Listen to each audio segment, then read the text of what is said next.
Welcome to Decades of Horror, the 1980s. Men are all liars. Men are animals. All the people here deserve to die, especially Permana and Baidah. I swear on the devils in hell. Tonight I will kill everyone in this village. Okay. This is episode 254, recorded March 6th, 2024. Gruesome Magazine. Yay. My name is Jeff Mohr, and this podcast is about horror films released between 1980 and 1989. Each episode, my co-hosts Bill Mulligan, Crystal Cleveland, and Chad Hunt, and I will tackle another classic or not so classic film from this radical, gory, influential, and gruesome decade.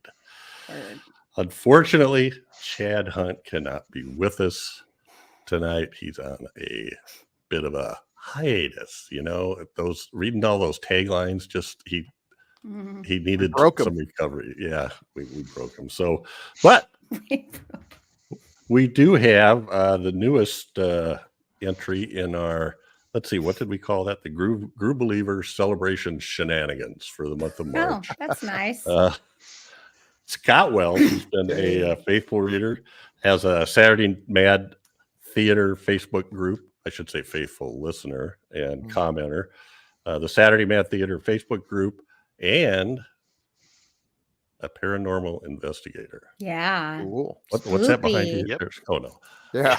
Appreciate All sorts you. of weird things around here. Yeah. Appreciate you joining us, Scott. I'm glad to be here. How you doing? Glad to have you. I'm all right.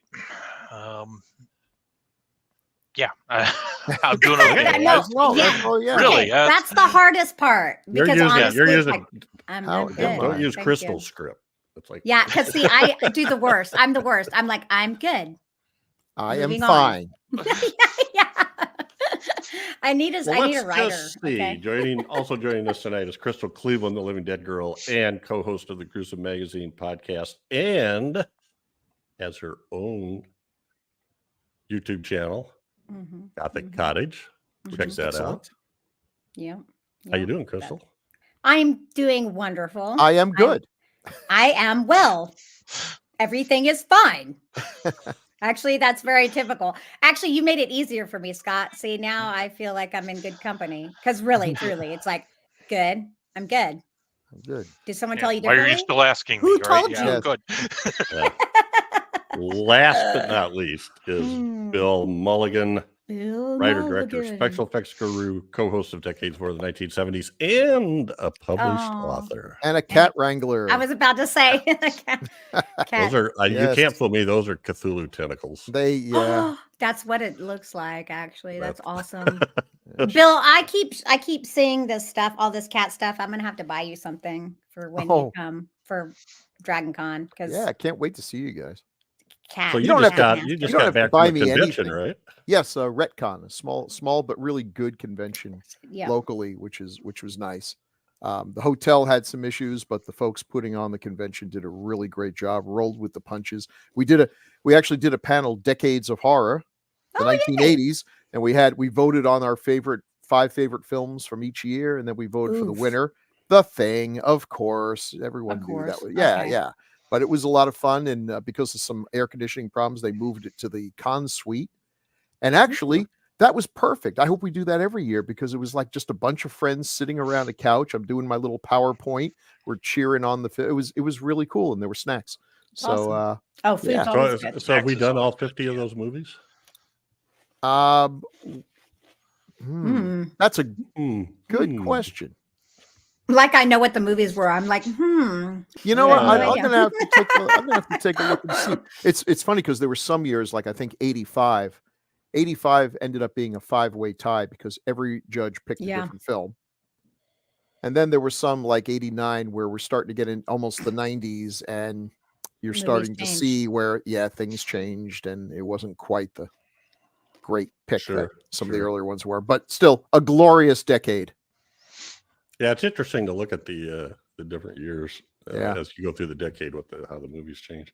And so, by the way, Decades of Horror and Gruesome Magazine are partnering with Play Now Media. on several of their streaming channels. In particular, Decades of Horror, the 1980s is on the Wicked Horror TV channel. And I took a quick look there today in the 80s category and found some great stuff, or not so great. A Blade in the Dark, which is Lamberto Bava. Oh yeah. Okay. A Polish Vampire in Burbank. Ooh. Yeah. Ooh. Frankenstein's Great Aunt Tilly that Bill's Oh my brought up. God. What? Yes. Oh my God. Galaxy of Terror, which has Yeah. come up several times in discussions. Roger I Corman. almost picked that one. So- Wow. This was good. Yeah. Mama Dracula. Oh. We stick with the monster relatives there. I don't know why. Sledgehammer, which received a Joe Bob Briggs That's a- treatment here not too long ago. That's a weird movie. Which one? Yes. Sledgehammer.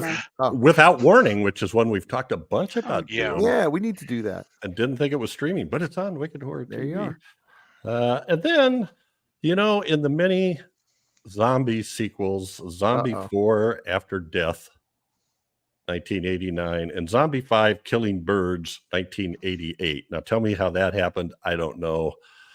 But when you search Zombie 4, you actually get like 4 or 5 different movies. So, Yeah.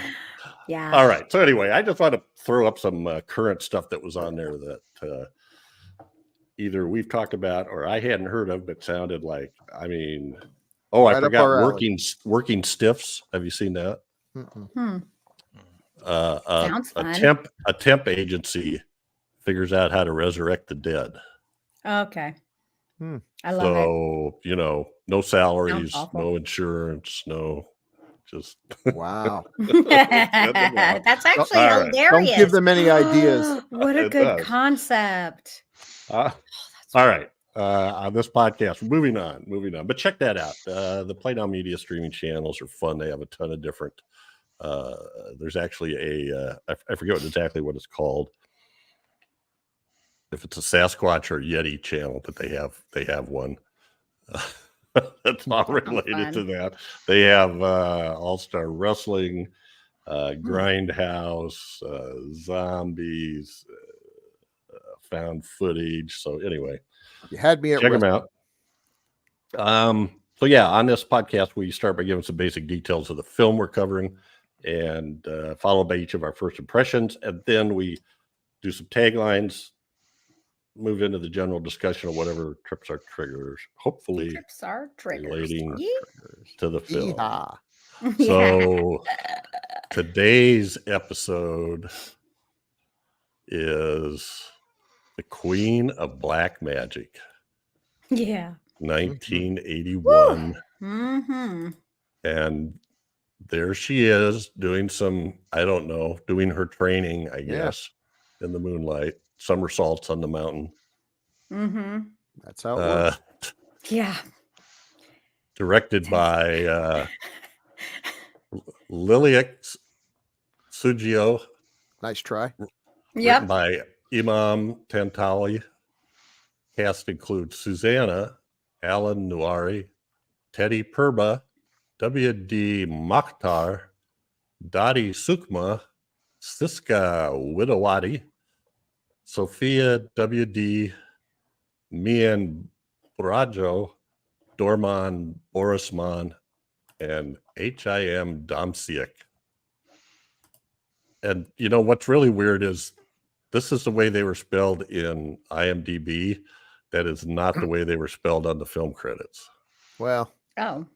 Susanna had 2 Z's. Yeah. Mokhtar was Mukhtar, M-U-C-H. So approximate.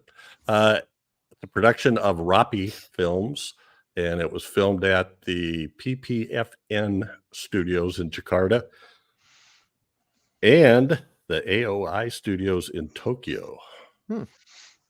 Filming dates October or August. Oh, I think that's wrong. Never mind. Ignore the filming dates. never mind. I forgot to pull out the one that I didn't actually have. Release date 1981 in Indonesia. The original title is RATU ILMU HITAM. which actually translates to, I believe, the Queen of Black Magic. Also, Yes. Black Magic 3, Black Magic Terror, and I think we'll find another one when we go through the posters. And the synopsis: a woman is accused of being a witch and is thrown to her death over a cliff. A strange man rescues her, nurses her back to health because she's not actually thrown to her death. Yeah. And I is didn't know told that that. she must master black magic to exact vengeance on her tormentors. So they tried to kill her because they falsely thought she was a witch, and as a result, she became a witch.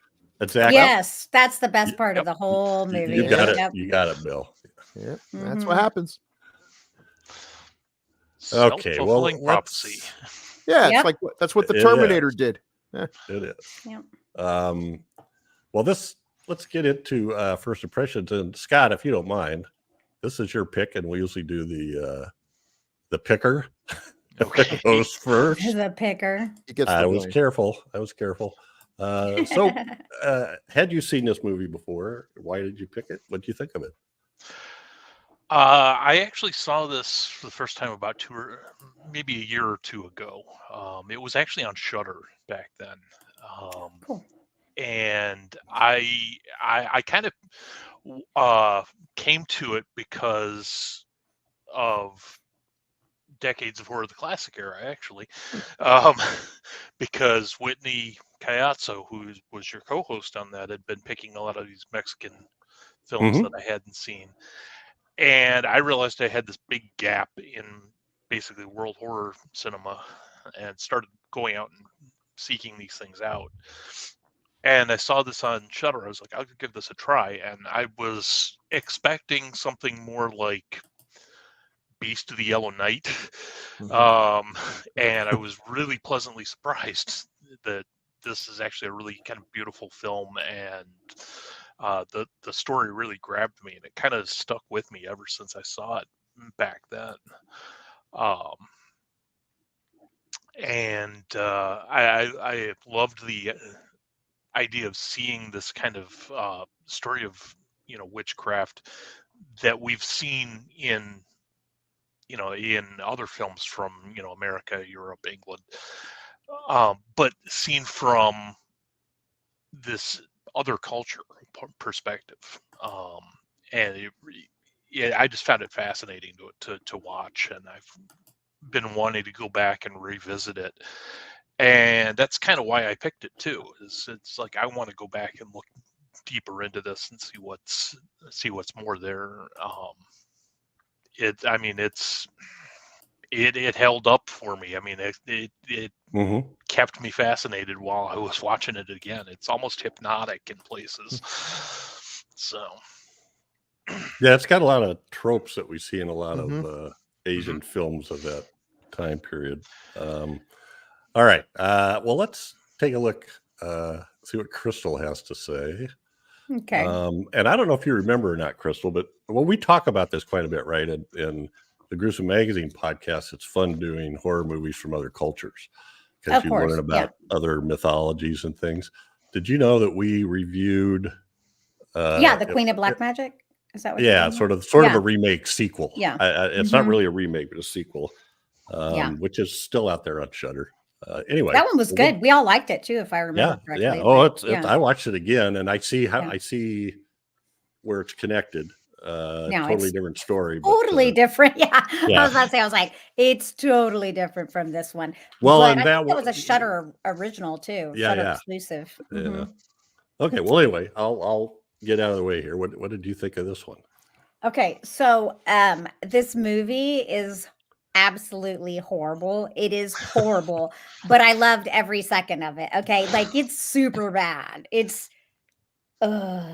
horribly bad. Now, I did watch the dubbed version, so I may have a little bit more comedy than them watching the subtitles because the dubbing was funny.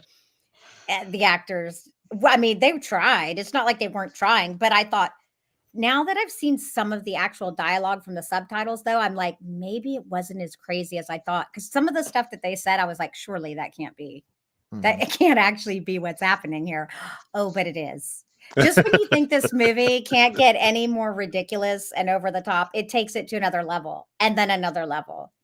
And by the end of it, you're just in a madhouse. It's crazy. I really, really, really like this film. I actually want to watch it again because I feel like I got so shocked. Like I mentioned this before. Like I feel like I got so shocked at points that I was like missing some stuff because I was like, what the hell?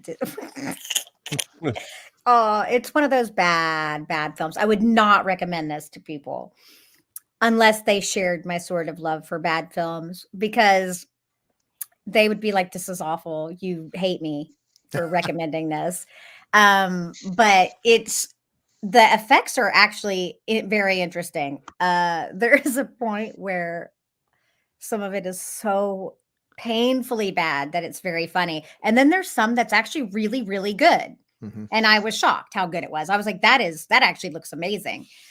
So that's an interesting dichotomy there. I'm like, when she gets thrown, it's just so ridiculous how it looks. It's not Loch Ness bad. Okay. It's not that bad. This movie's great. I really enjoyed it. I found it very entertaining. The lead woman, she's gorgeous. She's just absolutely beautiful. The story is insane. It's just so far out there, and it gets more crazy and more crazy as you go along. Y'all, if you don't like bad movies, don't watch this. You'll hate yourself after you watch this film. You'll die a little inside. But I loved it, and I want to see it again. And I'm glad that Scott joined us so we could see this, because I don't know if I would have ever seen this film. Yeah. So Yeah. Yeah. Thank you. And Bill Yeah. Mulligan. Let's hear from him. I didn't think it was that bad. Yeah. Now I'm kind of curious. I'm kind of curious to watch the dub version now, because I didn't really get. So I went in with very low expectations. This is a low budget Indonesian film, and I've seen a few. Lady Terminator, the one with that really Mystics and Bali. There's some cool things. And I guess I was expecting more like the Hong Kong low budget horror, or some of the Japanese low budget. This theme of sorcerers fighting each other shows up a lot. But I was really pleasantly surprised, because for one thing, Susanna, the lead actress, is marvelous. I can see where she became the queen of horror in Indonesian films.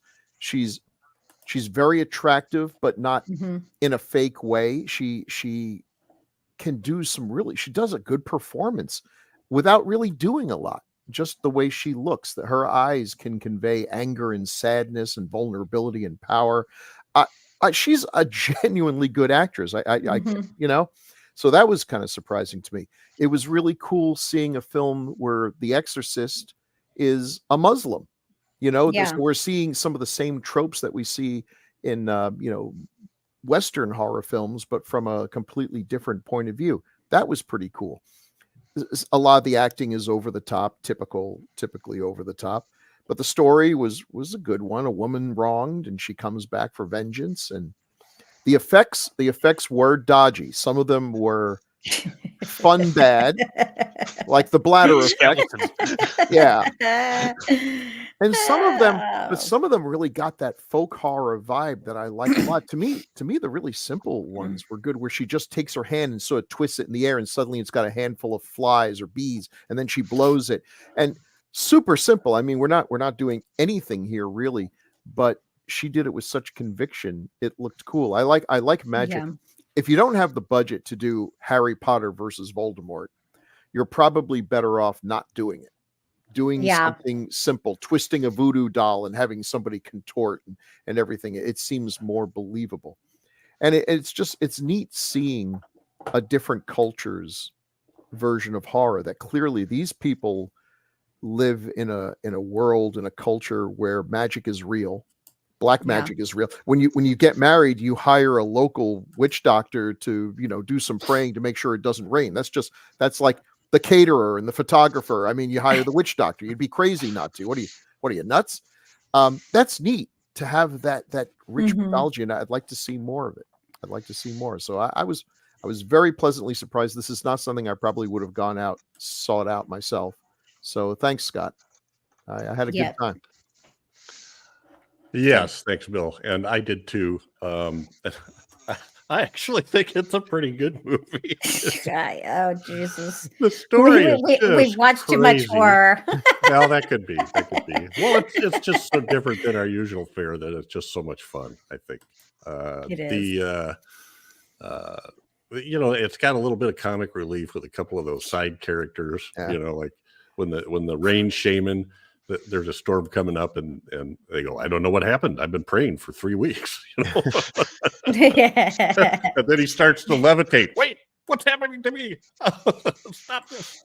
It's just, I don't know. It's just funny. And then all the stuff that happens that's tied into the witchcraft, all this weird stuff happens. The bride is hallucinating things in this wedding. Not to get into the details, the effects, I thought it was great. I just was like, when she comes back to get her vengeance, I'm just waiting for, what's she gonna do to this one? What guy? Yeah, she does it. She spins and sinks into a hole in the ground, and then he sinks into like quicksand out in the rice paddy, apparently. Yeah. And when they pull him out, oh boy. Yep. She's like Dr. Phibes. Hey, she is. Yeah. We got the bees. We got the bladder explosions. I don't know. There was some. The scarf, the living scarf that the he living was scarf. the guy. Mhm. And anyway, of course, the best one is for the guy who deserves it the most. Of course. Oh yeah. Well, that was that was amazing. Like, that was worth watching the movie for. I'm shocked that they did so well for that time. 81? Come on, y'all. That was well, and not only that, I mean, we got the thing coming around there and great effects over here, but you don't expect that in an Indonesian movie that hasn't ever, as far as I could tell, hasn't ever been on Blu-ray in the US. Yeah, super low budget. There was a DVD in 2009. And well, we'll talk about that later. Anyway, I loved it. I absolutely loved it. So who's doing taglines today? Probably Bill or when Chad's not around, what do you want? And once again, when Chad's not around, we only have like 2 taglines. When Chad's here, we have 17. Yeah, that's true. Which he loves so much. Yeah.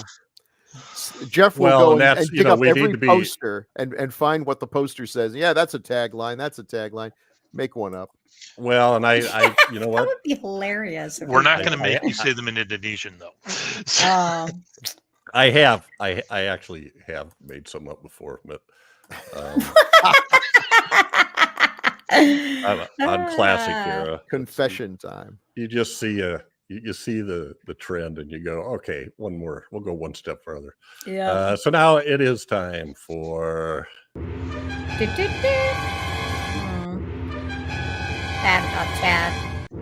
Taglines with Chad. Bill. As played by Bill Mulligan. I think the creature from the Black Lagoon is right behind me. Oh, okay, boy. Here we go. Taglines for Queen of Black Magic. He seduced and destroyed her. Now she would make them pay. Okay. Yeah. That's fair. Yeah, that's a good description. A chilling tale of magic battles and terrifying demons. Oh, that's good, but I don't think it's accurate. I don't know any real that's not demons in there, so no. I must have seen the edited version. Either. Yeah. Could have been terrifying witches. Yeah. That would have been better. Or shamans or and that's it. Sorry, Chad. Oh, that's it? Oh, yeah, I told you that. Okay. 2. Actually, just 2. Wow. Okay. And that's been Taglines with Chad, as played by Bill Mulligan. Somewhere his ears are burning. I love that musical sting. Yeah. We're nothing if not inconsistent. I'm sure it haunts his dreams. And I thought you were going to say consistent, but no, Yeah. of course not.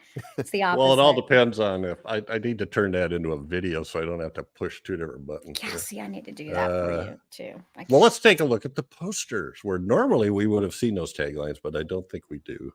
But so yeah, I've seen this is the one I've seen the most. Yeah. I have seen none.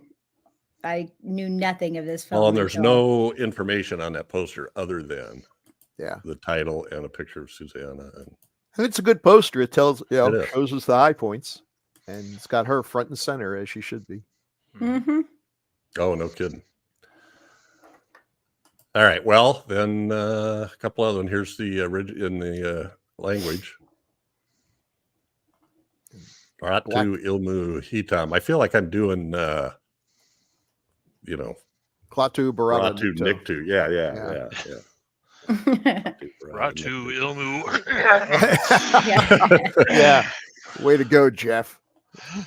You doomed us all. Black Magic Terror.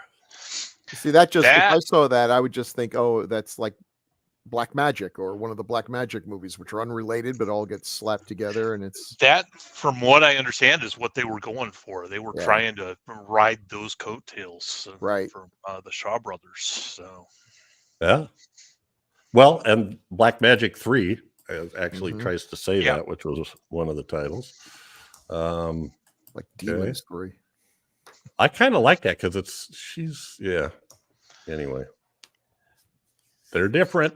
Yep. They're each different. Okay. And then that's sort of a repeat. That's the DVD apparently cover. Yep. And this, that's an odd one on the bottom. I thought I actually had that in the. You've got the French down at the bottom, but the English translation of it above. So what's, Don't know. Nice graphics. Yeah, it's cool. line drawn.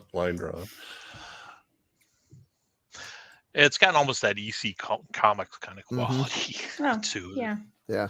Kind of does. Is there one more? Yeah, one more here. That's a crazy.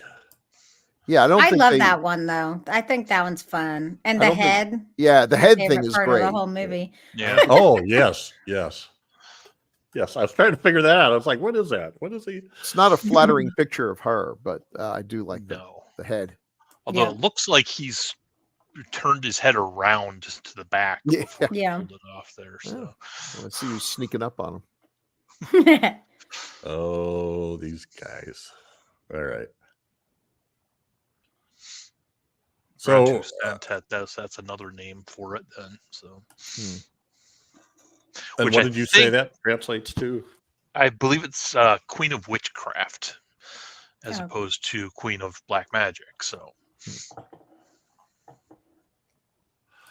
so our lead, Susanna, Scott, did you have any luck looking up some things about her? Or? A little bit.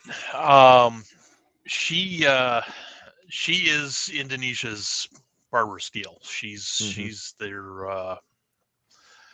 their Queen of Horror. She was apparently very popular because she had kind of exotic looks for them. Yeah, she's both Indonesian and Dutch. Wow. Well, there you go. And so it gave her kind of that kind of quality. And they kind of said that she herself was kind of mystical and such, and that they would say things like that she maintained her beauty through her elder years by eating jasmine flowers, which you actually see her do that in the Is that what she was eating? Oh, yes, that was what that was. Okay, that's funny. Yeah, so she would eat those apparently, and that would maintain her beauty. We've started the same rumors about Crystal, so Jasmine, hey. There you go. Yeah. And then the picture below is from another one of her movies, Queen of the South Sea, I believe. And those are apparently actual venomous snakes that they put on her head. So, and they said that one of the things that made her, made people believe that she was somehow mystical is that these would be very angry snakes until they got near her, and then they would calm down. And I'm gonna call horse crap on that rumor, but it's a good one, and who cares? It doesn't need to be true. It's a good story. Well, I remember actually, what was it, the Gorgon, the Hammer film. The Gorgon. They had the plastic ones. Yeah, she looks 1,000 times better. They should have gotten her in there, and that looks great. They could have used real snakes in the Gorgon. They talked about it, but apparently they decided not to. So, or Bob Shelley told them no.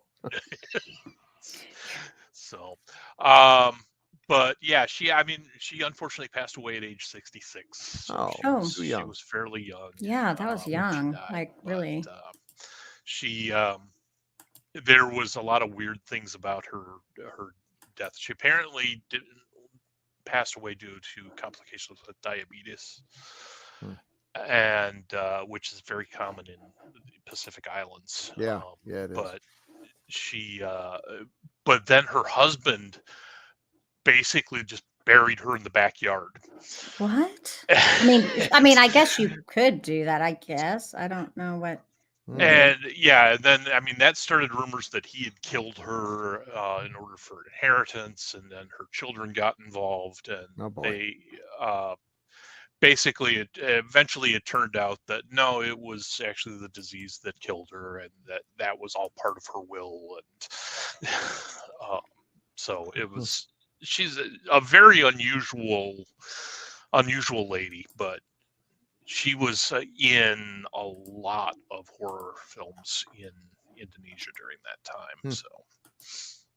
So, and I believe in this one she was actually nominated for Best Actress in their film awards, the Citra Awards, for this film. And who knows? Maybe she was just playing a role off screen too. If you live in a culture where magic is such a part of the culture, and you want to have a career that lasts as long as she does, cultivating that idea that you are a little off there too means there'll always be a job for you, especially if you keep your looks as she did. It's kind of like El Santo never taking the mask off. Yeah. If you commit to the role, if you commit to the idea, you can ride that all the way to the grave. You can be in 50 some movies. That's right. Yeah. Well, yeah, you mentioned this, Scott, but this film in the 1982 Indonesian Film Festival she was nominated for Best Female Lead. W.D. Mukhtar was nominated for Best Male Supporting Actor. Asmawi was nominated for Best Cinematography. E. Mushkin Hamza Muksan for Best Editing, and then El Bedran for Best Artistic Arrangement, and somewhere else he was listed as Special Effects.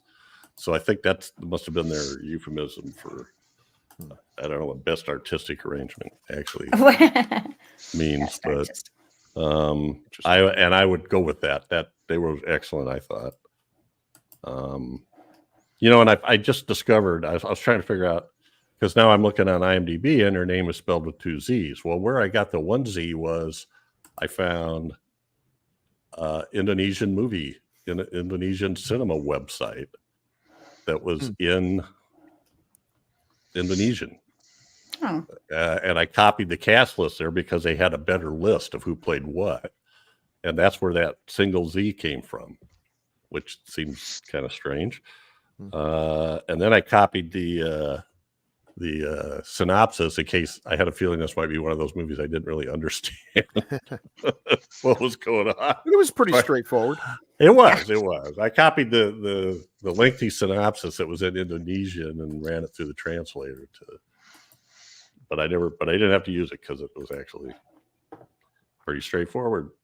And there is no, it's interesting. There's no trivia, details, facts, listed about this movie, and it's not listed in Wikipedia at all. I don't think.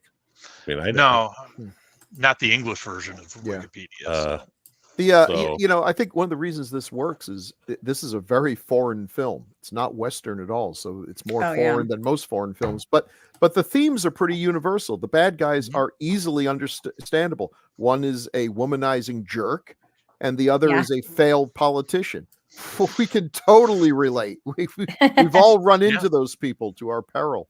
So, oh, that's right. He wanted to be the head guy. He wanted to be the head guy. Beat him out. Yeah. I didn't know they had elections for the head guy, but okay. Apparently they did. So. Yeah. And you also understand her motives too. So I mean, absolutely. And okay, but I don't know about you guys. I was 100% on her side during this whole thing. Sure. Here's the issue though. Like, she clearly has no mind of her own. That's what, okay, because he's like, well, they tried to kill you, so you obviously have to use black magic. Like, there's no other way, lady. Like, it's this way, or just dig your own ditch. Okay, I saved you. It's ridiculous. Right. She is a bit naive and easily led, because I mean, what got her into it in the first place. Right. But you're not done with Kumar just yet.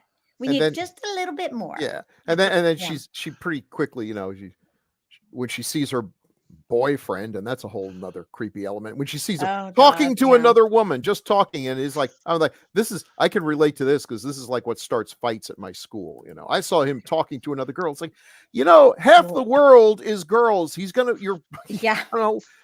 wasn't doing anything. Calm down, Jesus. No, he was actually pure of heart. Yes. Yeah. Pushing her away for all the good it got him. Yeah, that was too bad. I don't know. But in fairness, you can't blame the ladies, because he was by far the best looking guy in the village, but that is a low bar. Yeah, Kohar was definitely the bad guy in this one. To the point of like beating her mother. He beats her I know. in front of a big crowd, and somebody says, "Hey, stop it! You're going too far." What do you mean? Her daughter's a black magic. That means she does it too. Bam, bam, bam. Yeah. Even for the usual torch-bearing villagers, these people were pretty easily led. Yeah. Yeah. So she is bewitching, to say the least. I guess. Yeah. Mm-hmm. She has that, even in that picture that you have in there, Bill. She has that sort of. She's really good at that sort of sly smile. She does a lot just by being very still and moving her eyes. I was quite entranced by her. And that took me totally by surprise.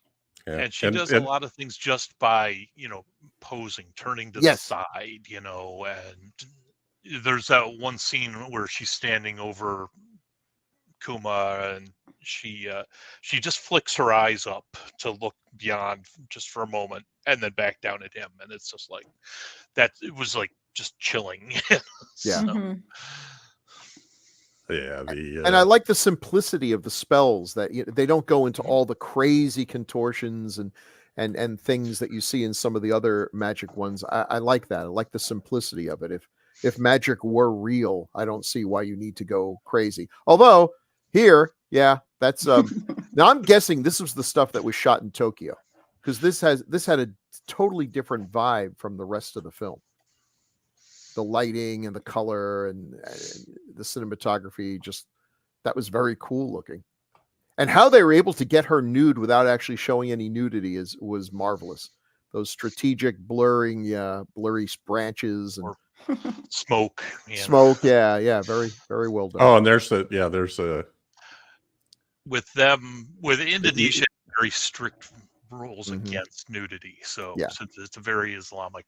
Wow. Well, they also didn't kiss. They didn't kiss either. Right. In any of those scenes, he wasn't even kissing her neck. He was just rubbing his head on her. And but if you you don't even really notice, because it still works. It's fine. You still you get the idea of what's happening.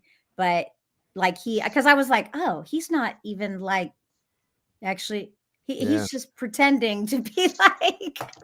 I think the filmmakers were kind of pushing the boundaries a little bit there to see what they could get away with, how much they could get away with. It's interesting. It's interesting that they couldn't get away with showing him kissing, but they did get away with having a guy tear his own head off. Yeah. Well, that's different. So America's not the only place where sex gets you in more trouble than violence. Yeah. Okay. Yeah, That's that's good totally to know. normal. Let's be real. I was way more cautious of my kids watching anything sexual. And then if it was, I was like, no, watch whatever horror movies you want. I did. Yeah. I don't think you're going to ever chainsaw somebody, but you might have sex with them. Yep. See? Yeah, my son made that comment when he and I and his son went to Deadpool, and I told Doc we were going, and he kept going, "Oh, that's a hard R. That's a hard R." And I said, "Hey, I'm not the one taking him. My son says his mom will take him if he doesn't, so he just wants to be there." And there's quite an interesting sex scene. Yes, with Ryan Reynolds and I forget her name, the actress. Yeah. And I said something to my son about it, and he goes, "Oh yeah, that bothers you, stabbing a guy in the head with a knife. That's okay." You know? Yeah. Well, yeah. I mean, duh. That's how we horror people are. Come on. It. So that's the one I think that you called cool shots, Doc. Cool. Yeah, cool shots. So we also have the evil bad shaman, who is W.D. or shaman. Is that correct? Yeah. Shaman. Yeah. He was crazy. Now, okay. My favorite part was when he's Kohar's in bed with his wife Baidah, and he has this little voodoo doll thing, and it literally looks like it's got a tiny little penis sticking out. Oh. And he reaches down and wiggles it, and then all of a sudden Kohar he's tying a knot around it, actually. Yeah, I can't do it. I can't do it. I don't know what's wrong. Oh my God. I just was dying. And he's going,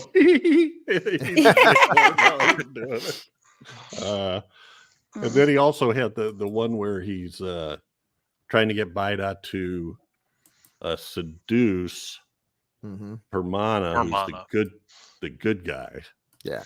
And he's got these two dolls, and he's doing kissy with the yeah, playing with his action figures. Yeah.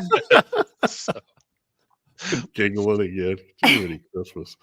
What's funny is she's not even she's literally in the room like behind him doing something, and I'm like, lady, look over, look what he's doing. He's doing something. And then of course, because I knew, I mean, you know that she's about to go and find him, as she does. And it's like, if you saw him playing with his little voodoo dolls, you know, his little two dolls, and two together. Come on. Yeah, it's like, come on. Yeah.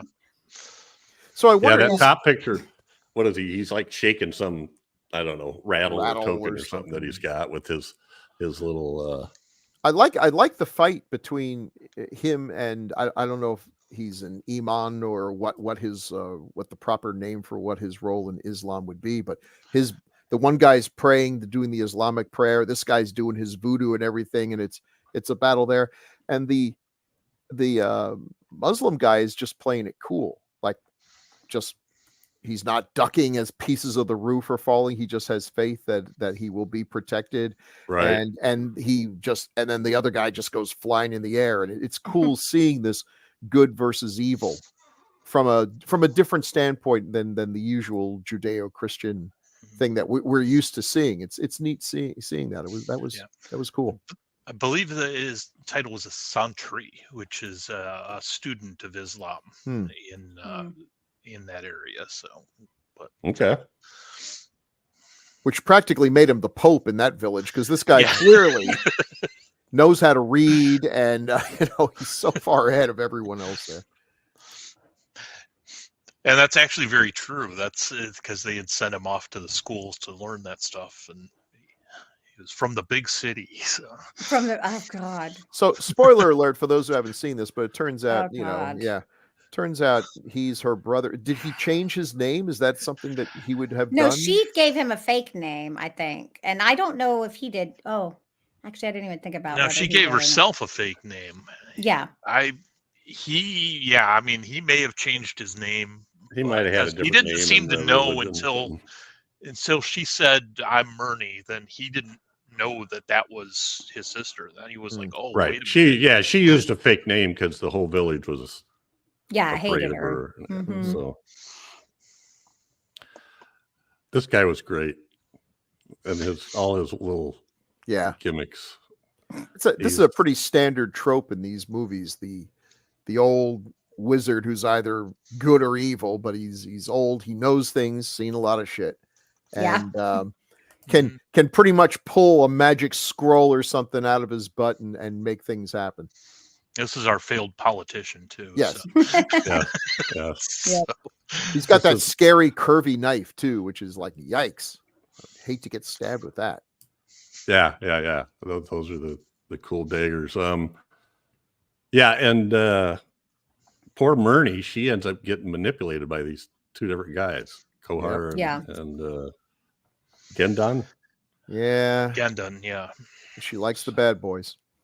Well, yeah. Well, he saved her, and one thing we need to say about Susanna, she does a great job getting thrown off the cliff and surviving. Yeah. Oh my God, that was ridiculous. I was like, as soon as she got thrown off, and then you see him catch her, I'm like, oh Jesus. Okay. Yeah. Okay, here we go. She fell through the tree. Hey, she fell. Did you see First Blood? I mean, if Sylvester Stallone can do it, she hit a bunch of branches on the way down, slowed her fall. Down, she did, yeah. Mm-hmm. I like the fact that he knew exactly where they were going to throw her off the cliff too. Right. So See, that would have been interesting if he had manipulated them into doing it. Like if it turned out. Oh that, yeah, he might have. So. Yeah. But what I don't understand is he has got all this power himself. Why did he need her to do all this?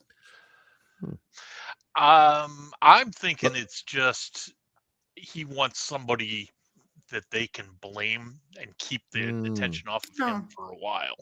Yeah, so, fair. But no, but Crystal, that's a fair question, and it would have been a perfectly reasonable plot point that his thing is to turn her loose, have her kill a bunch of people, and then he swoops in and like saves the day, and now he gets elected big guy, and that's a great plot point, but it's not in the movie. It's not the version I saw. But it's not where they were going. Nope. What else do we have here? We have the now she's a flexible little minx, I'll give her that. I had no idea what the hell was going on there. Oh my God, she grabs her too big far, toe y'all. with her hand and but it's so gross. It's like hey. I'm like, what am I watching here? Crystal, I am so impressed. If I did that, you would have heard the snap of my hip exploding. Bill, you don't know how flexible. Bill, like I'm totally Jesus. I'm totally. I was a gymnast for like a long time, so but I'm looking at that and I'm like, did her toe grow? What is at first happening? I thought that was her toe. What is happening? Yeah. But why? Well, exactly. This is why most people can't do magic. Yeah, because they're not that flexible, right? Obviously. This is what all that flipping around in the moonlight was about. Actually, so you were a gymnast. That was kind of impressive too, like because whoever was on the trampoline that they did, I mean, they did a good job. And if you see the brother gets hit and then he does these back handsprings away from it, so dumb. I loved it though. I'm like, what on earth with this movie? I think you haven't seen the. Go ahead. Well, that fits right in with the hopping vampire thing, I mean, that's how much sense all that makes, but it's just cool. That's what happens in sorry, Scott. That's good. The position of the hands and all that, I think that's what they call a mudra, which comes out of like Hindu, which is like hand positions and stuff like that, which like they have effects.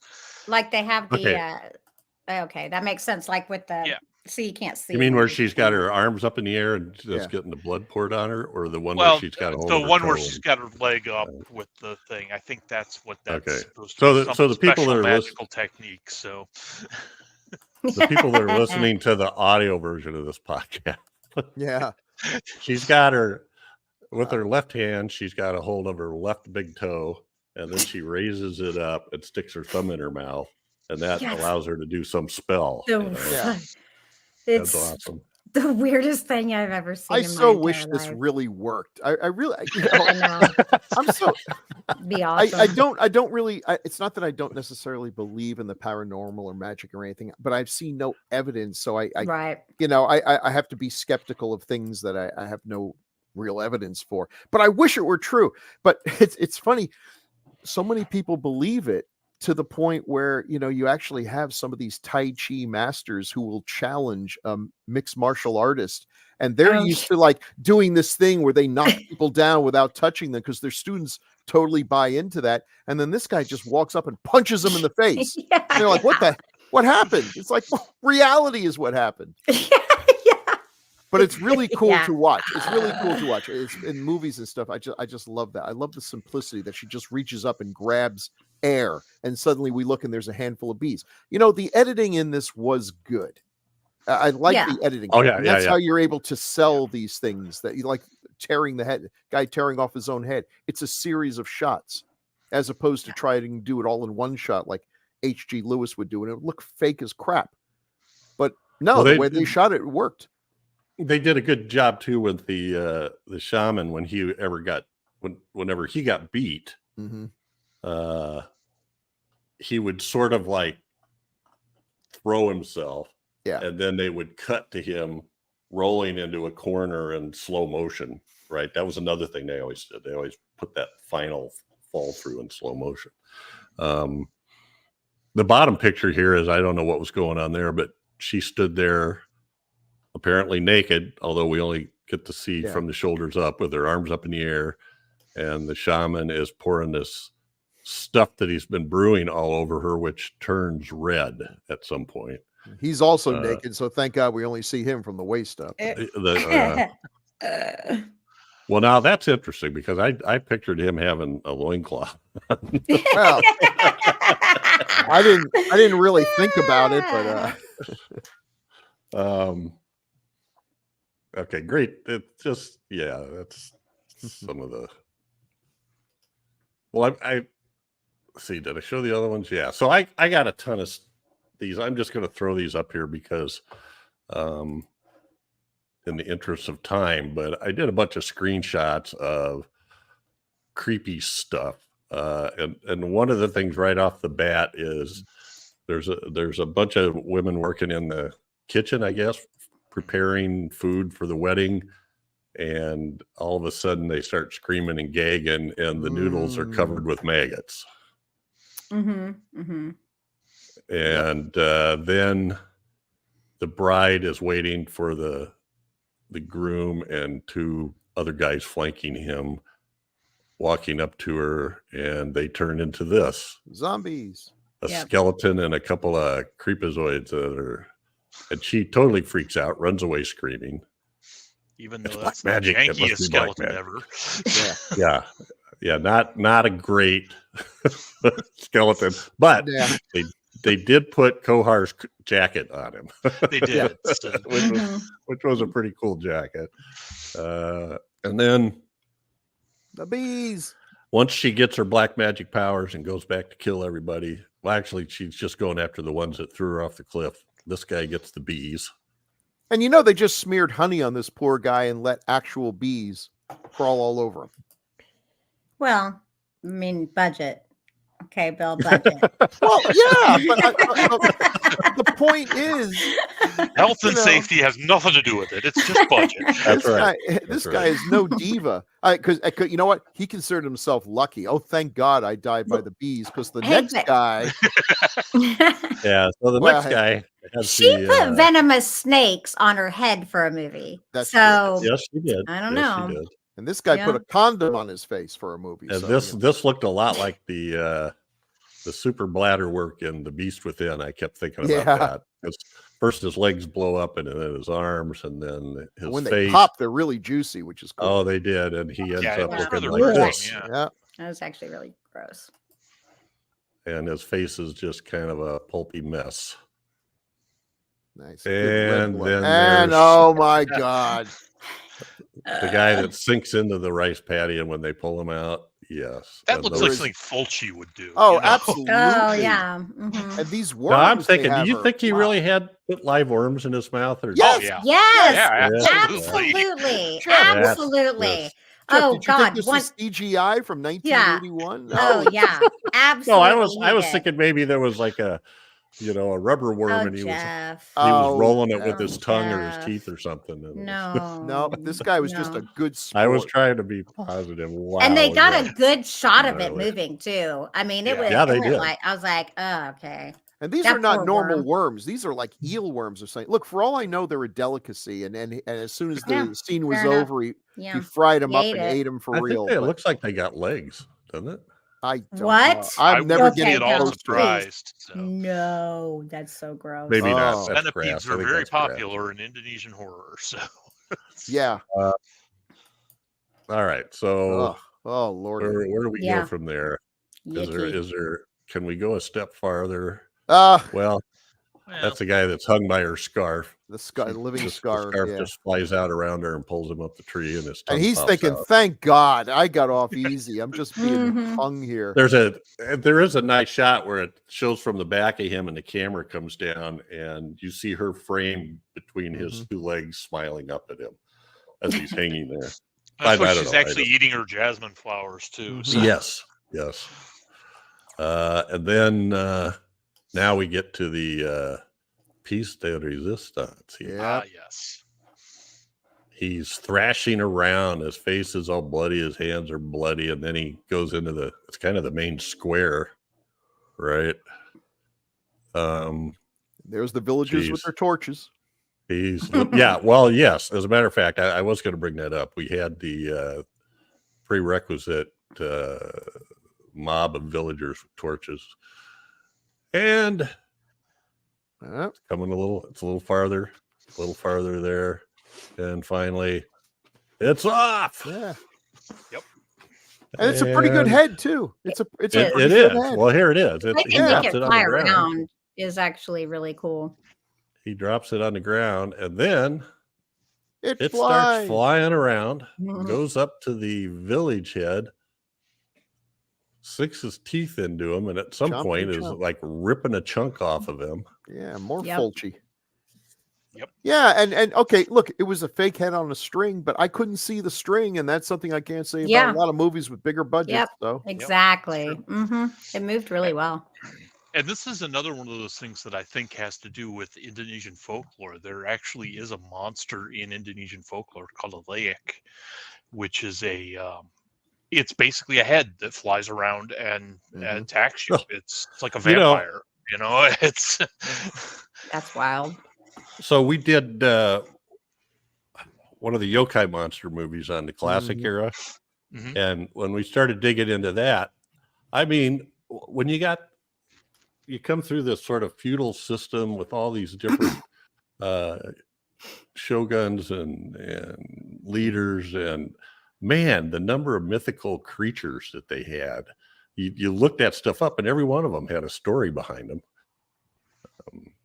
Anyway, that's interesting, Scott. So then she starts throwing flame at her brother, even though she doesn't know it's her brother. She thinks he's her lover, Who cheated on her, or who? even though they haven't done anything yet, except he saved her when she fell in the water. yeah. Well, they were going to get married, though. She said we're going to go away Yeah. together, and he said they were going to get married. Okay, At least in okay. my version, Hmm. yeah. And And he tells the then- other girl, "No, I have a girlfriend." So Yeah, they did in that one, in ours too. And then he gets away Good thing. by doing Mhm. flips backwards. And that was a flips. cool. I don't know if that was composited in or exactly how they did it, but it looked good. It did. Same It effect. did. It did. And then once that shenanigans is all done, then they work together to fight the bad shaman, and he blows up real He good, blows up real good. like 4 times if I remember right. yeah. It's kind of proto Cronenberg there. So hilarious, yes. So that's the effect. So The Queen of Black Magic. I'm going to put a link in the show notes for what I consider to be the YouTube version you should watch, because it's widescreen. It's pretty good resolution. I think it's from the DVD, I assume, and it's subtitled. You get the original. I think it's actors. the version that they had on Shudder, actually. So. Oh, okay. Makes sense. But like a lot of these movies, it ends like that. Oh yeah, they just. Oh yeah. The end. Mhm. Sorry, we ran out of film. Boom, the end. They come up to the end of the movie and I can't remember, they're laying on the ground or something after they kill the shaman, and then boom, the end. Yep. And it goes off. So, all right, I loved it. Y'all check this out. I love checking out these because that's I'm with Scott here. One of the things that I found out, all of the international horror that we're kind of missing out here, stuff like things that I loved in classic era. Whitney popped up all these Mexican movies, and then we've done a bunch of South American movies on Gruesome Magazine and Indonesian. And in fact, we should mention that the movie that we were talking about that we reviewed, that came out in 2019, The Queen of Black Magic, is a remake, is directed by Kimo Stambol and written by Joko Anwar, both who are very successful or have done, they do scary shit. I'm sorry. Yeah. Anwar. It's amazing. Really good. Anwar did Satan's Slaves, and then the basically Satan's Slaves 2. And one of them it sounds cheesy, but it's very, very good. A bunch of other ones. It's good. And then Kimo was part of the Mo brothers with Timo Gianto, who has done some great movies too that we did. The Devil Takes You, I think. Yeah, and that one is hilarious. Isn't that the funny one? That's the funny Evil Dead type one, right? Where I can't remember. I think it's the one where she flips off. I'm pretty sure. But he does great. I forget what Christopher called it, as a certain kind of camera work, but it's like 360 kinetic camera work. Yeah, that's what he's really into. Anyway, you can check that one out too. And they're both, Joko Anwar and Kimo Stambol have said they were influenced by this movie. This was a big influence on them. Oh, I believe it. Like, I could see that. This is a good film. I mean, other than it being really bad. Okay. Well, the story, it's interesting because the story is pretty complicated, but it's pretty straightforward in the same way. It's an interesting one for sure. Check it out. All right. Well, I think any last things, Scott? You got anything else you want to say about this? No. I think we covered a lot of the stuff that really impressed me with it. So let's go to, we have feedback. Oh boy. Feedback. We got a bunch of feedback, but not so much. We're starting to catch up on feedback. And this is one I'm reading it in each one. I'm going to go ahead and read this. But Robert Baker, he was the one that suggested Slaughterhouse. Okay. Anyway, he says, I want to thank the Grue Crew across all the decades for the way you analyze movies. I quickly became tired of so many podcasts being done by millennials about horror films. It seems they can only ridicule movies for being old, or they get angry and offended by movies for not being PC in a time where such things didn't exist. At my age, and after seeing so much good and bad, I find doesn't matter to me so much as the time capsule nature all movies eventually have. Yeah. One thing about the 80s is you guys have already covered so much. And as a collector, I have a lot of movies I see that aren't streaming anywhere. But it sure is nice to be online and see movies I bought 15 to 20 years now ago for sometimes extravagant prices. So I guess that's good. Yeah. Please pass along my thanks to the other fine folks at Decades of Horror. You will continue to hear from me in the future. And I do think having feedback commenters join in is an excellent idea. So thank you, Robert. and that's what we're doing. All right. Can you see the feedback there, Scott? Yes, I can. What? Actually, I'm going to have Bill read this one. Okay. Because I went and checked this out. So this is on episode 175, The Church, from Pulse 4503. Oh, Bill? okay. In case you're still interested, Barbara Cupisti, Lisa, was interviewed a couple of years ago on a local TV show. After Cemetery Man, her acting career started to dwindle pretty quickly. Today, she directs documentaries about women's rights in poverty-stricken nations and refugees. She has a son in his early 20s. That's all I know. Well, That's awesome. Yeah.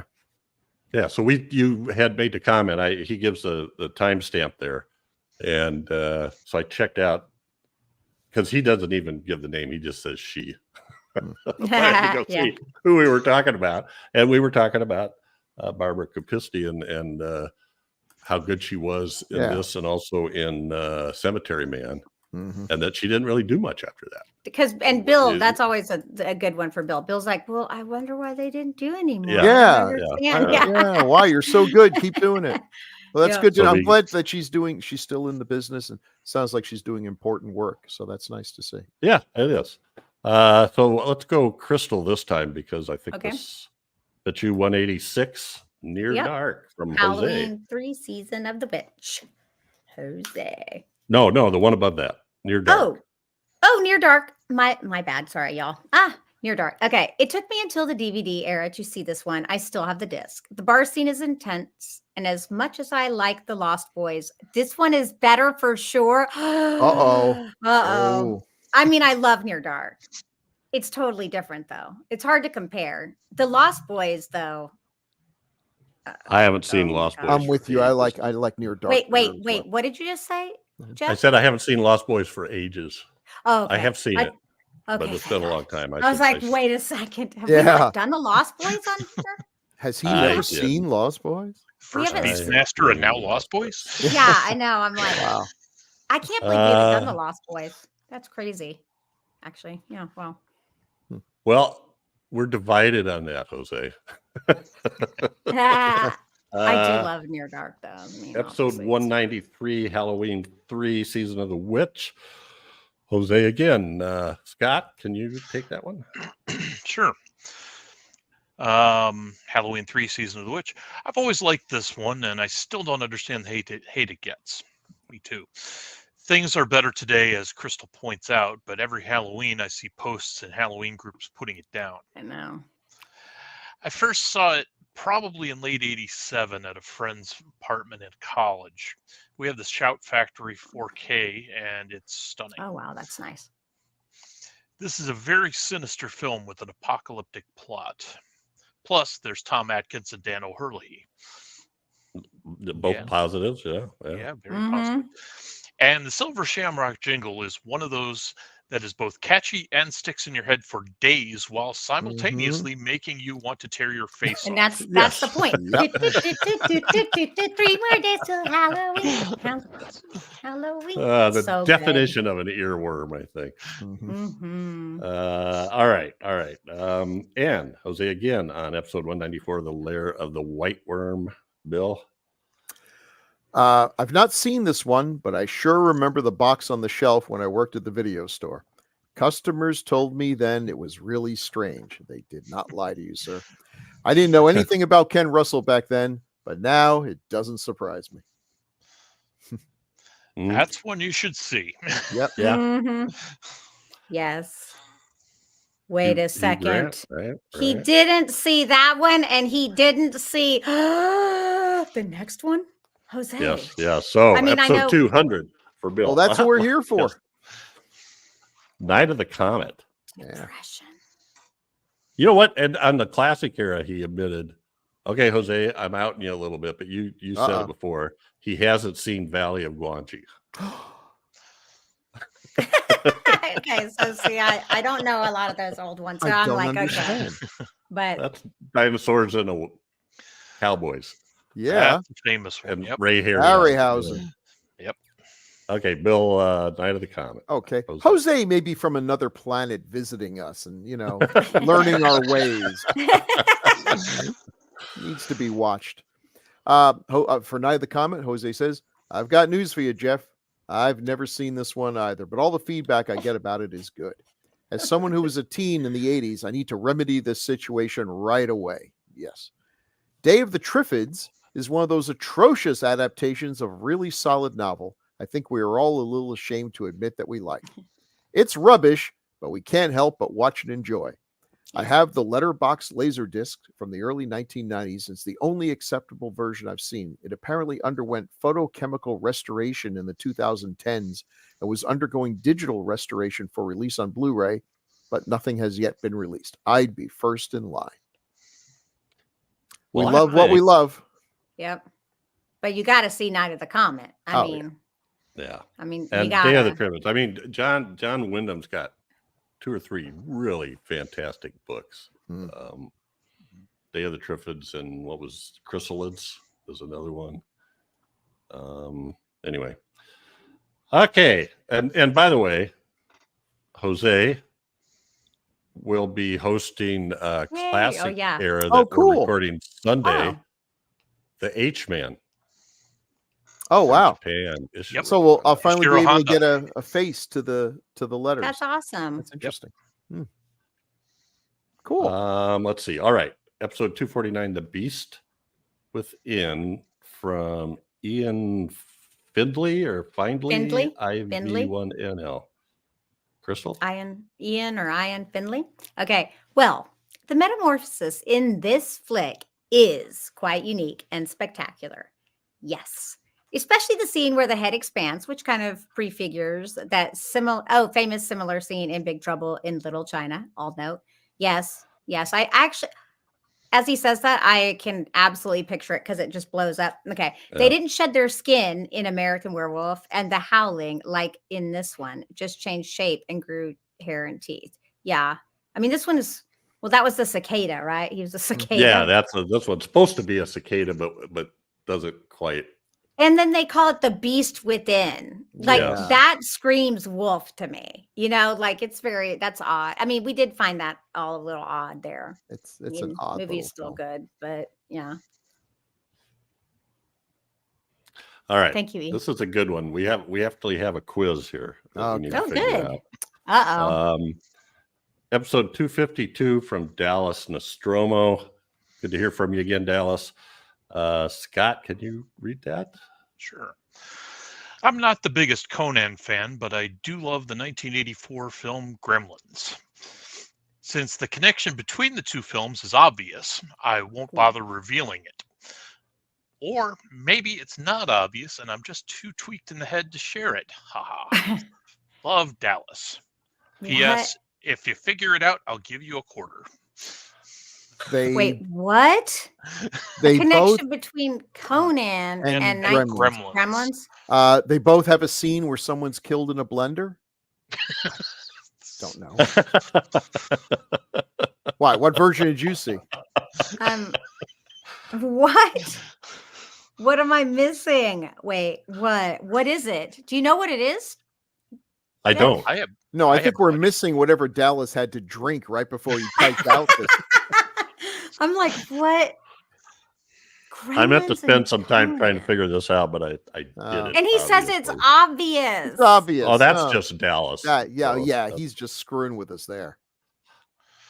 See, what? Oh my God, this is going to mess with my head. Great. Way to go, Dallas. Now she's going to be like, it's 3 a.m. and her eyes are wide open. You don't even know. Dallas, you broke Crystal. Yeah, my brain... this is all part of it's gonna be nothing but our fans hosting the show. If we keep getting broken here. I don't think Harry Carey Jr., Dick Miller Jr., or Jonathan Banks are in. No. Or no, Jonathan Banks was in the other one. Never mind. No, he's in Gremlins. They're not in Conan though. I don't remember Dick Miller. Arnold Schwarzenegger isn't in Gremlins. No, not that I saw. Directors are different. Writers are different. I mean, I would think he says if you say it's obvious, it's got to be something within the film itself, right? It better not be that they had the same gaffer or something, because that's not fair.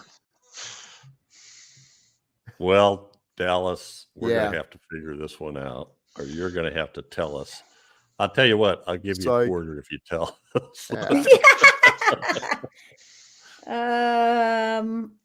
All right. Episode 2. Oh, I meant to do this at the beginning of the episode. Uh-oh. Well, Crystal, it's too late now. What? we did our last episode was your Oh, yeah. pick, but Oh, you yeah. couldn't be there, so you got to tell us what's your take on Pin? What was your? Why did you pick that? I love Pin. I saw Pin as a kid, and I just remember it being so weird. And okay, so the nurse scene that I remember is actually worse than the one that y'all watched. Like there's Oh, a really? different version. There's a different version where you Oh, actually really? see it on top of her. Oh, Yeah, and it's super creepy. Well, it was on top of her in this one. Yeah. Kind of. Yeah. Yeah, but it's like I don't know. I just always liked that film There was a when I was little a kid. there was a little bit of motion going on there too. It stuck with me. It's one of those films that just stuck with me because I thought how weird it was. And Pin was so weird. And as a kid, I didn't realize that it was ventriloquism. I honestly thought that actually Pin was real, but I was a kid, so I was like, Yeah. that thing's living. Oh, yeah. So it really creeped me out. And it's funny because I've mentioned the film to lots of people throughout the years or whatever, and no one ever seems to know it.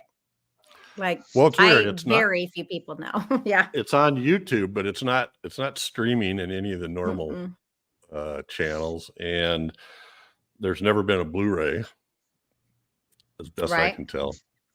Oh, by Which the is way, weird because it's a pretty decent movie. Yeah. I thank you. used my Google skills to answer Dallas's riddle. Oh, Okay, okay. what is I it? totally What is it? cheated.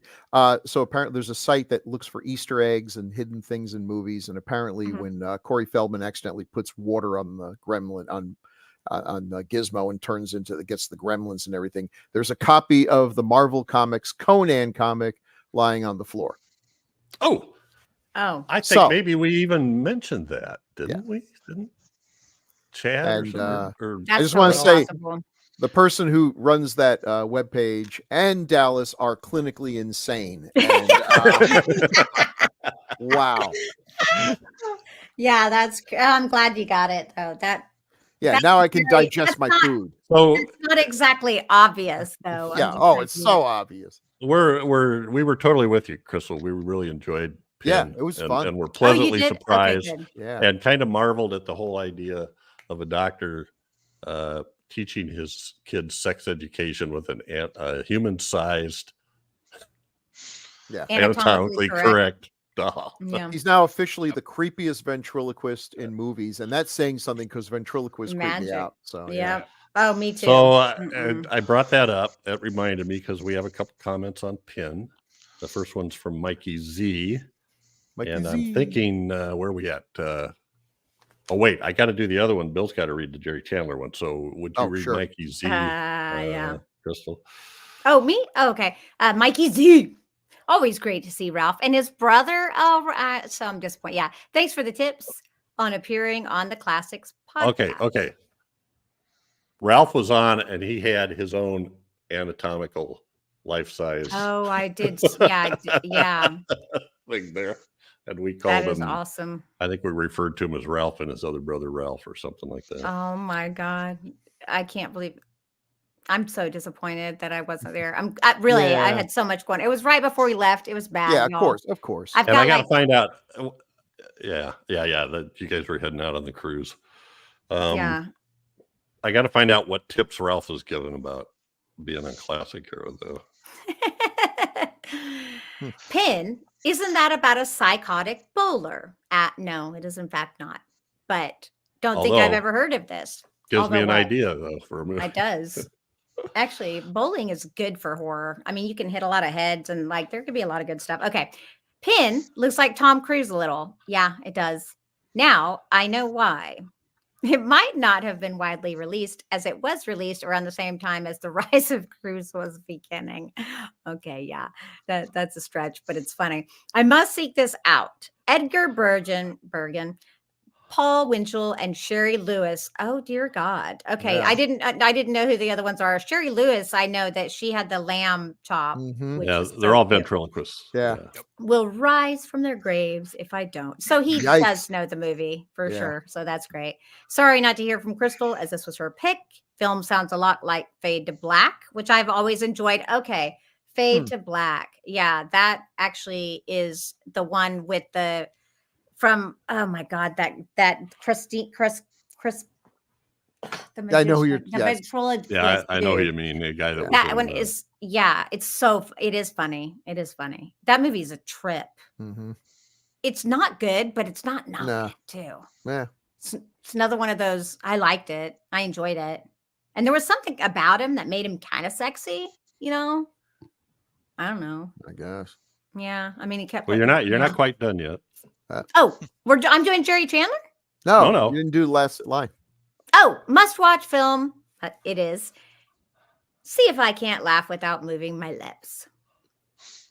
See if I can laugh without. Wait, see if I can. Stop. So Mikey, Mm. Mikey joined the classic era for he picked the Hunchback of Notre Dame. Oh, good with, pick. Lon Chaney. Chaney, the silent Yeah. version. That'll be hitting the streets on Saturday. Although I prefer the Charles Lawton version, but No, Lon Chaney, Charles Lawton. come Lon on. Chaney. Heartbreaking. Well, they're both great. Those are the two They are best great. versions. Yeah. So by I'm not far. gonna. All right, Jerry Chandler. Sorry, Scott, but Bill's got to read Jerry Chandler. No, Yeah, I that's read fine. Jerry. Usually I got to read it fast, but this is relatively brief here. That's not much. Jerry says, from the all caps 3-letter title in the thumbnail, I was thinking this was a low budget sci-fi horror I saw on late night cable and was trying to remember what PIN stood for. Then you started in on the discussion. I've not only not seen this one, I don't think I knew it existed. Yeah. It sounds really interesting. Jeff says he doesn't approve the watch list of films you lot discussed during the Conan episode, and I did a rundown of? Okay, fine. I'm willing to offer huge bribes to two of you to pick Beastmaster Score and Sword and the Sorcerer sooner rather than later. I said I would do Beastmaster, but someone already picked it. And so we will. So we're going to get the big, huge Yep. bribes. I'm not That's right. actually ever going to pay the bribes, but I'll offer them. Just don't read these last two sentences until much, much later. Wow. What a Welsher. So Bill in Conan, Bill had a slide with all these other. Yeah, just I don't know what do you call them, sword and sorcery, sword and sandal. inspired. movies. Yeah. Uh, Crap. and, Mostly garbage. Then Except for Jerry Beastmaster. did a rundown of them, which ones to watch, which ones not to Yeah. watch, just for Jeff, And I said, I'm not approving this.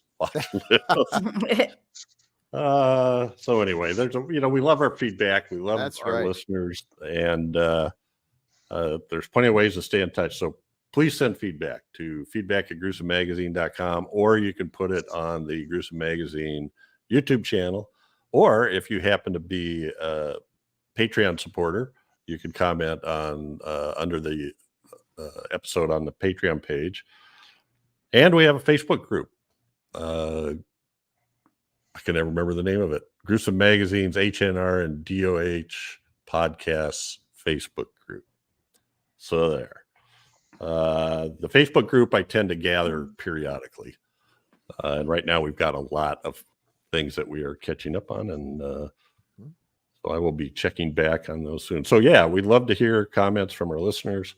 And that's how we pick some of these guests because they showed themselves to be very knowledgeable horror fans. And, Obviously not me, but have taken the time. Well, hey, check out. I would encourage you to check out Scott's Facebook group, Saturday Mad Theater. Mad Theater. Yeah. So what else am I doing here? Well, so our next episode in 2 weeks on a film between 80 and 89 is chosen by Renee St. Aubin, and she chose The Beastmaster. Hey. Yeah. So I don't know. There was I'm no glad. there was no backdoor shenanigans going on there. She just picked out. Nobody encouraged her, or she. No, she. She actually gave me two choices, and I said I think we should pick the Beastmaster because I'm catching so much grief for not having seen it. I think you're going We to need to just pull the Band-Aid off. Oh, I'm sure. So Beastmaster and Renee. Yeah. That will be awesome in 2 weeks. Catch us again here in 2 weeks for another great horror movie. That's going to be a very popular episode when you've got Renee and Crystal together. I can't wait. I'm excited. Something a whole lot easier on the eyes than looking at Jeff and I. So. Oh, whatever. Y'all have so much knowledge. So nobody's looking at us, Bill. Yeah, nobody's looking at our knowledge. Wait, are you? I'm glad that we get to all be there. That's gonna be fun. Yeah. Yeah. Me too. Sorry, I interrupted you, Jeff. You're in the middle of your closing spiel. And Jeff hasn't seen the movie, so I haven't it's seen ridiculous. It. And it's on. The last time I checked, it's on Amazon Prime. So I need to see that one again. I haven't seen it in It's been a while. time. So. It's been a while. Ogo and Pogo. I'm pretty sure. The ferrets. The ferrets, yes. It's going to take me right. I'm going to go right back to the drive-in. That's I know exactly where it was. I think I know where the car was parked. This is going to be an absolute nostalgia ride for me. All right. Well, thanks so much, Scott. I really appreciate it. Thank you, Scott. Thanks for having me. Pick. This was a great thank pick. you for having for being here because that was awesome. I had looked at watching this when the more recent version of it came out. Which, okay, I was going to sign off, but I did want to make this point. Well, in the modern version, it's still about Murney, but the setup is there's this orphanage where these boys grew up, and it had an evil headmaster, and somewhere along the line, he convinced them that this woman was a witch, and they all killed her, Murney, and she comes back as a witch. And when all the boys go back as adults for kind of a reunion, who I can't even remember why they did that. They all had kind of erased the episode from their minds, if I remember right. And she is one nasty witch. So yeah. It's worth checking out. I think that's on Shudder. So anyway, I'm sorry. It's excellent. Yeah, no, it's excellent. I agree. So good. Catch us again here in 2 weeks for another great horror movie of the 1980s. As only decades of horror can do it. Say good night, everybody. Good night. Good night.